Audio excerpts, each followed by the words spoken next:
Hi everyone, so today I'm going to show you how to make these summery watermelon slice cards using the watermelon slice die by MFT stamps and some alcohol inks and some distress oxide inks. So we're going to make the watermelon out of two different mediums today. One, I'm going to show you how to make an alcohol ink watermelon slice, and then I'm also going to show you how to do the same thing using your distress oxide inks. So let's get started with the alcohol ink version. We're going to use this alcohol ink cardstock by Tim Holtz. And this cardstock is going to give our backgrounds a really nice glossy sheen. And we're going to use it for both the alcohol ink version and the distress oxide ink version. So to start, I'm going to start working on the pink part of the watermelon flesh, and I'm going to use some of my red, pink, orange, and yellow alcohol inks to do this, because I thought those colors would go along together to give us some nice variation for our watermelon flesh. So I think you can use any pinky and orangey and yellow colors that you have, and I just kind of spread them across the paper, and then I blew on them with a straw, and then I'm going to add some alcohol ink blending solution to get the colors to move a little bit, and then I'm just going to keep playing and adding some colors until I get a design that looks appealing to me, that I think would look good as the pink part of the watermelon flesh. And the thing with alcohol inks is, honestly, the first one or two layers of alcohol ink that you put on the card are probably good enough, right? But they're so much fun to play with that it's kind of hard to put the inks down. So I just kind of kept going over and over my background. I honestly probably could have stopped after my second pour of colors, because I don't think the second pour versus the fifth or the sixth pour really look that much different. So now it looks good to me. Now we can start on the green part of the watermelon rind, and I'm going to use some green and blue-green colors here. So I think one of the colors is limeade, and then bottle green, and then patina for my blue green.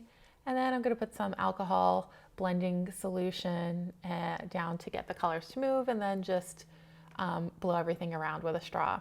If you don't have a straw, you can use one of your blending tools to kind of pounce the color on. I have some videos showing how to do that. Or you could just, pick up the card with your hands and kind of move it to side until the colors move in a way that you're happy with. And I'm really liking the way that this rind is looking, so I think I'm going to stop here. Oh, maybe I'm not going to stop there. Maybe I'm going to add a little bit of yellow. So I'm doing that now. Another way to get the color to move is you could hit it really quickly with your heat tool, but again, you want to do it very quick because the heat could warp the paper, and the heat could also cause it to dry too quickly. So here are 3 panels. And I made 2 green panels and 1 pink panel because we're going to need some more green, just given the way the dies are set up. So these look good to me. And now let's move on to our distress oxide ink version of the watermelon flesh. So we're going to, again, use this same gloss cardstock by Tim Holtz with our distress oxide ink version. And we're going to take out some distress oxide inks in worn lipstick, pink raspberry, and spun sugar. And I'm just going to press those down into my craft mat. So this is a dirty craft mat that I keep on hand for these ink blending projects. It's not the usual one that you see in these videos. Then I'm just going to spritz each of those little smooshes of ink, I guess, with some water. And then I'm just going to drop the card right into the little puddles of ink that are on my craft mat. So now it's starting to look good to me. I'm going to dry it quickly with my heat tool. And again, this is the gloss cardstock, so you do want to be careful with your heat tool because it can melt the paper if you apply the heat for too long. So now I'm going to add a second layer, and I'm going to use what is left on my craft mat. And the look that I'm going for now is I'm trying to get there to be some more speckles on to the little panel that we have, because I think that would look cute and would look more like realistic watermelon. So I'm getting there. It's looking good to me. I'm going to hit it with my heat tool again And then we're going to add a little bit more of the worn lipstick just because I wanted it to be a little bit more peachy. And I'm just going to press the cardstock into the little peach puddle, add some more water, and I'm just going to keep going until I get a color that looks good to me. And what I found is when I worked on these panels, whether it was with the alcohol ink or with the Distress Oxide ink, the very first panel that I did, I kind of fussed over more than I did the other two. So by the time I get to the green, I'm just kind of done, and I think I get it on the first try. But this pink one, it went through a lot of iterations until it was done. And I really like this speckle look that we're getting by just taking a paintbrush and dropping the ink, directly onto the surface in kind of a spatter method. So I'm using my worn lipstick and the pink raspberry for that. And it is, I think we're almost done here. Yep, that looks good to me. I am going to set it aside. And now we're going to work on another panel. So for this panel, it's just a 4 1/4 by 5 1/2 standard A2 size card base. And I'm just going to take my pink ink that's left over and put some speckles there. And I'll tell you what we're going to use that for in a second. Now we're going to work on the green rind of the watermelon. So I'm going to do the same thing that I did for the watermelon flesh. I'm just taking 3 different greens of Distress Oxide ink. We have, I think that was Lucky Clover, Cracked Pistachio, and Twisted Citron. And then I spritzed it with water. And now I'm just taking my piece of glossy cardstock and just kind of pressing it into the puddles of color that I have on my mat. I'm going to take the heat tool and dry this first layer. And honestly, I think I could have stopped here. It looks really, really good to me. I like the little dark speckles that we have, but I thought let's go a little bit further, and I'm going to add some dark green. I think this is crushed olive in the Distress Oxide inks. And I just wanted to have a little bit of deeper color in some parts. And then I was like, it's not green enough. So then I added some more Lucky Clover, and we're gonna just spatter that on with our paintbrush. And I'm just tapping it right on there. Now it looks good to me. Let's heat set this as best as we can before we set it aside. And that looks pretty, well, I guess it doesn't look good to me. I guess I'm still gonna go a little bit further. Adding some Twisted Citron and then some more spatter. And now we're gonna heat dry it again. And again, like the thing with these smoosh backgrounds, I think I could have stopped probably after my second smooshing, but because I was having so much fun, I just kept going and going and going. All right, so here are our 2 panels. It looks good to me. So I'm going to set these 2 panels aside, and then we can work on adding the green splatter to our little A2 size card base. So I'm taking the Twisted Citron and the Lucky Clover, and I'm just going to add some dark and some light green speckles to this card panel. And we're going to use this as our backdrop for our cards later on. I just thought that it would kind of pull the whole card together to add that little speckling to the background. Okay, so now we're going to glaze our Distress Oxide ink panels, and we're going to use this Distress Oxide Micro Glaze by Tim Holtz. And I learned this method by watching the instructional video that MFT Stamps released when it released this watermelon dye last month, and I just kind of fell in love with the method, and I was like, I have to try that myself. So what you do is you get your micro glaze, and then you just apply it to the top of the card panel. And because it's on glossy cardstock, we're going to get this really pretty shiny color to our card. So where it dried kind of dull looking, like a little bit dull and chalky, adding this microglaze is just going to brighten it right up and make it look nice and glossy. So I'm going to do the same thing with my green panel, and I didn't even need to change the sponge on my blending tool for this. I just went right over it after glazing my pink panel. So once we are done applying our glaze, and the purpose of the glaze here is to make the panel look shiny, but then it's also to seal in the ink so that it won't bleed out onto your project. And then we're going to just kind of buff off the excess distress micro glaze with a little tissue. And what the glaze feels like when you use it, it feels kind of like a thin layer of Vaseline. So as you can imagine, if you put Vaseline to the top of your panel, you're going to need to kind of get the excess off. So here are our 5 panels that we're going to use to make our little watermelon slices. I'd love to hear from you which of the versions you like better, the alcohol ink version or the Distress Oxide ink version. So our alcohol ink version is on the top, and then our Distress Oxide ink version is the one you see on the screen now, and we are going to get to work on putting together our little watermelons now. So these are all the pieces of the die. The larger semicircle on the far right is going to be used to cut out the green rind.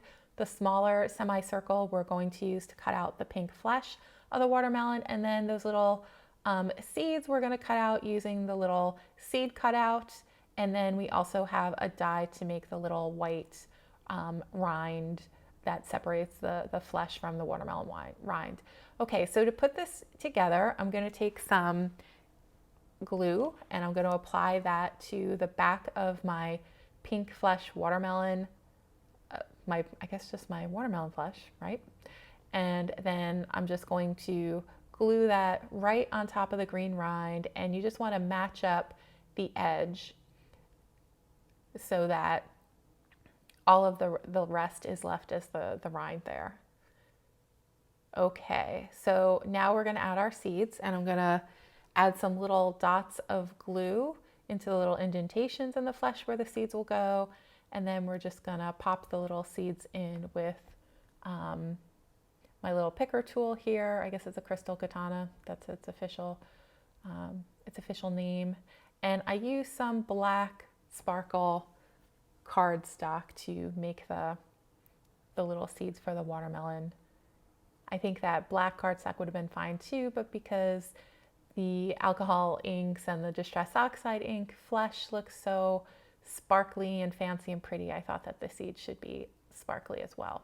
So for the little white rind, or I guess that's what you call it, the inside of the rind on the watermelon, I used some white sparkle cardstock for that, and I'm just going to attach that right under the pink flesh. So now we have our whole little watermelon slice. I just love it. Now let's put together our alcohol ink version. And there are 2 different types of watermelon slices that you get in the watermelon slice die set. You get that little semicircle slice of watermelon, and then you also get this little triangular shaped watermelon. So I thought we could use one for each for the different inks that I'm showing here.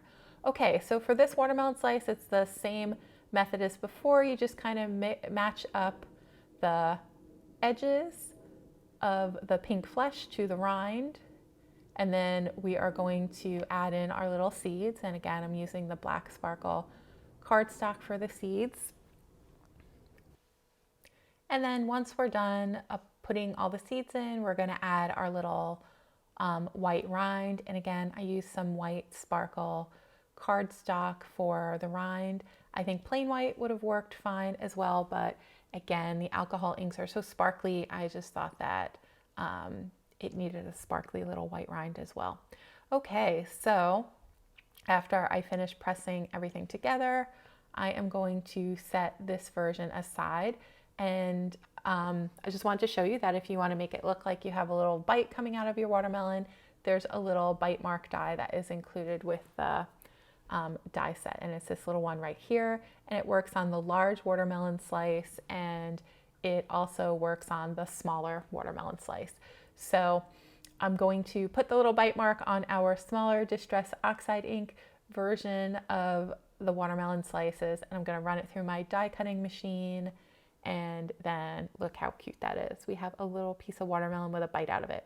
All right, so let's move on to assembling our first card, and these are all the pieces that we're going to need, including the sweet die cutout and the sweet sentiment, both that were released in May.